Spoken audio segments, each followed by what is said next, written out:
Brain rot was the 2024 word of the year, according to Oxford Dictionary. And to be honest, I'm not even surprised. More than ever, I see people on their phones all the time. And it's not even teenagers anymore, adults are always scrolling on Facebook, and I rarely see any kids without those little stupid tablets in front of them. If you're watching this video, then you probably know why scrolling is bad. And if you don't, then just spend like 5 minutes looking it up and then come back. Don't worry, we'll wait for you. So if you're looking to get back some of the focus and enjoyment from your life, then you're in the right place. Just know this, it won't happen passively. If you want to actually make a difference, you're going to have to take action and apply what you've learned. Now with that in mind, let me tell you about how I stopped scrolling.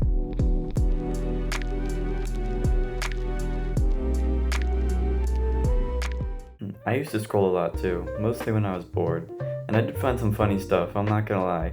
But I didn't like that feeling of emptiness that comes with scrolling. I felt like there had to be something better to do with my time. So I decided that I wanted to quit. You might be in the same exact position right now. I could tell you about every single strategy I used, from only scrolling during certain parts of the day to setting time limits for apps and all that stuff, but I'll just cut to the chase. The number one thing that helped me stop scrolling was the idea of friction. I got the idea from reading the book Atomic Habits, and basically it's just the idea that nobody really mindfully scrolls, Nobody opens Instagram and is like, yeah, for the next 10 minutes, I think I will scroll 100 reels. Nobody does that. So when your mind is so used to opening this app and getting a dopamine hit, it becomes subconscious. You don't even think about it anymore, it just happens. And the way to stop this subconscious scrolling is to use some friction. Here's what I did. So when you open your phone, you have your home screen, and then you have the apps on the home screen, right? You got Google Chrome or Safari and Snapchat and YouTube, all those apps. So the first thing that I did to add some friction between me and scrolling was deleting these shortcuts. I don't know about iPhone because I'm an Apex Android user, but for me, there's two ways that you can find an app.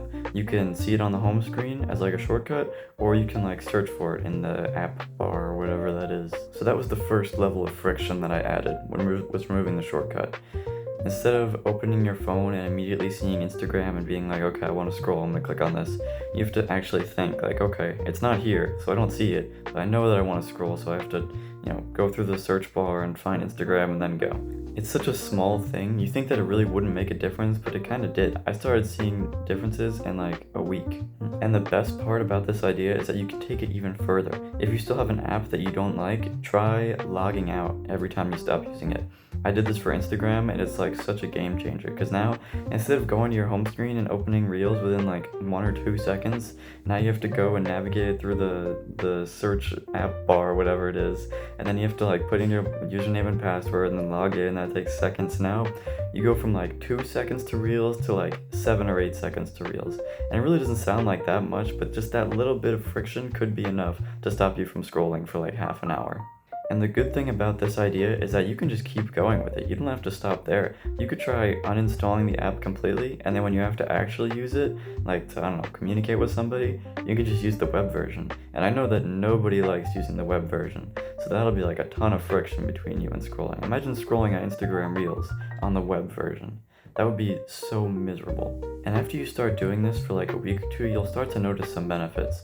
Maybe you're able to focus more on any tasks that you're doing, or you just have a longer attention span, you can focus on things for longer, or maybe you're just in a better mood overall. Yeah, those are all benefits of stopping doom scrolling. So if you still haven't applied your knowledge yet, if you still haven't removed that shortcut, I ask you, just try it. Just try it once. Just try it for a week. Think about all the pros and cons. Pros, you get all this focus and time back, and the cons, what? You don't get to scroll on reels for a bit.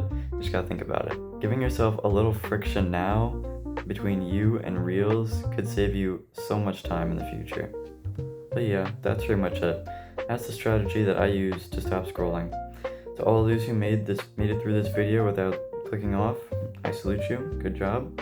Make sure you take your actionable step, delete that shortcut, or log out or uninstall the app, one of those.